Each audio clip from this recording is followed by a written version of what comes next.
안녕하세요. 저는 12살 어린이입니다. 오늘 아침에 기가 막힌 일이 있었는데요. 바로 박지원 아저씨가 압수수색을 당한 것입니다. 압수수색은 왜 당한 것일까요? 알아보도록 하겠습니다. 바로 서해 공무원 피격 사건에 대한 조사가 본격적으로 시작된 것이라고 생각하고 있습니다. 박지원, 서훈, 서욱 세 아저씨를 동시에 압수수색한 것입니다. 서해 공무원 피살 사건을 수사하는 검찰이 서훈 전 청와대 국가안보실장과 박지원 전 국가정보원장, 서욱 전 국방부 장관의 자택과 사무실 등을 동시다발 압수수색했다고 전했습니다. 서울중앙지검 공공수사1부 부장 이희동은 16일 오전 서훈 전 실장과 박지원 전 원장, 서욱 전 장관의 자택과 사무실 등지에 검사와 수사관을 보내 압수수색을 진행하고 있다고 밝혔습니다. 이날 동시다발로 진행된 압수수색 장소는 모두 10여 곳으로 사건 관계자들의 현 근무지인 해경, 국방부 산하부대 등도 포함된 것으로 확인됐습니다. 검찰은 2020년 9월 해양수산부 소속 공무원인 이대준 씨가 북한 해역에서 피살됐을 당시 국방부와 해경 등이 이 씨가 월북했다고 발표한 경위 등에 대해 수사 중입니다. 앞서 국정원은 지난달 6일 박 전 원장이 이 씨 사건 관련 첩보 보고서 등을 무단 삭제했다며 국정원법 중 직권남용죄 위반 혐의 등으로 박지원 전 원장을 검찰에 고발했습니다. 서훈 전 실장과 서욱 전 장관 또한 지난달 8일 이 씨 유족들로부터 직권남용과 공용 전자기록 등 손상 혐의 등으로 검찰에 고발된 상태입니다. 검찰은 지난달 초부터 국정원, 국방부, 해경 관계자 등을 연이어 불러 월북이라 판단한 경위 등에 대해 조사를 진행해왔습니다. 사실 유족들 입장에서는 진실을 밝히고 싶을 것입니다. 이에 따라 박지원 아저씨는 다음과 같이 반응을 보였습니다. 검사들 친절하게 잘하더라. 라는 아주 쿨한 모습을 보였습니다. 오늘 아침 검찰로부터 압수수색을 당했습니다. 아침 7시 반쯤 저희 집에 왔더라고요. 그래서 저는 8시부터 뉴스광장 인터뷰 출연이 있어서 까라고 변호인한테 전화해서 오라고 해놓고 갔다 오니까 지금 들어가니까 30분 만에 끝났다고 합니다.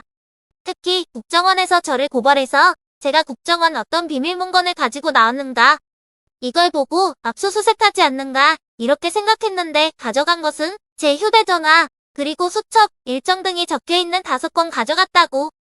조그만 거, 이런 거죠. 그리고 일정. 그래서 검사들도 수사관들도 아주 친절하게 잘하더라고요. 그거 어떻게 하겠어요. 저는 국정원 서버를 삭제 지시했다는데 왜 저희 집을 압수수색합니까? 국정원 서버를 압수수색해야지. 그건 좀 겁주고 망신 주려고 하는 건데 저는 그렇게 생각하지 않습니다.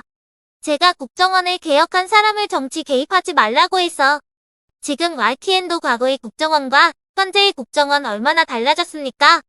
그런데 그런 개혁을 하고 정치 개입하지 않는 현 국정원은 그렇게 개혁한 저를 정치적 잣대로 고발하고 조사하고 압수수색하는 것은 이해할 수가 없다. 그래서 저는 끝까지 잘 싸우겠다. 이런 생각합니다. 서해 공무원 피살 사건에 관하여 과연 정치권에서 은폐를 시킨 것이 맞을까요? 이렇게 박지원 아저씨의 자택이 시끄러운 와중에 이준석 아저씨가 한마디 했습니다. 바로 용산을 저격한 것입니다. 윤석열 대통령이 독대를 부인한 것은 본인을 거짓말쟁이로 만들기 위한 것이었다는 내용입니다. 이준석 아저씨는 16일 MBC 라디오에 나왔습니다. 보도가 나오고 대통령실 반응이 저녁 식사를 하지 않았다여서 대통령실에 확인했다. 그랬더니 저녁을 먹은 적 없다는 게 최종 입장이라고 해서 만남을 인정하는 건가 생각해 가만히 있었는데 다음날에 만난 적도 없다고 했다. 저는 대통령실에서 만약 만남을 부인하면 저도 부인하고 긍정할 거면 저도 긍정해서 너희에게 맞추겠다고 이야기했다.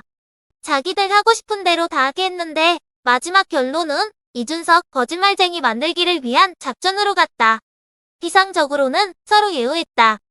그때도 있었을 것이고 제가 일부러 시점은 특정하지 않았지만 두 번에만 국한되는 건 아닌 것으로 안다. 대통령 선거 과정 내내 한쪽으로는 저에 대해 이 XX, 저 XX 하는 사람을 대통령 만들기 위해서 당대표로서 열심히 뛰어야 했다. 박근혜 전 대통령의 탄핵에 관해서는 사후에 후회했던 지점이 박 전 대통령이 독주할 때 미리 견제하지 못했고 유승민 전 의원을 쫓아내려 했을 때 아무도 말리지 않았다. 공천학살 때 진박이라고 해서 호가호위하는 분들이 나왔을 때 미리 제압하지 못했다. 지금 익명 인터뷰하고 당내 사고 치는 걸 보면 진박보다 결코 윤핵관이 못하지 않다. 라는 작심 발언을 쏟아냈습니다.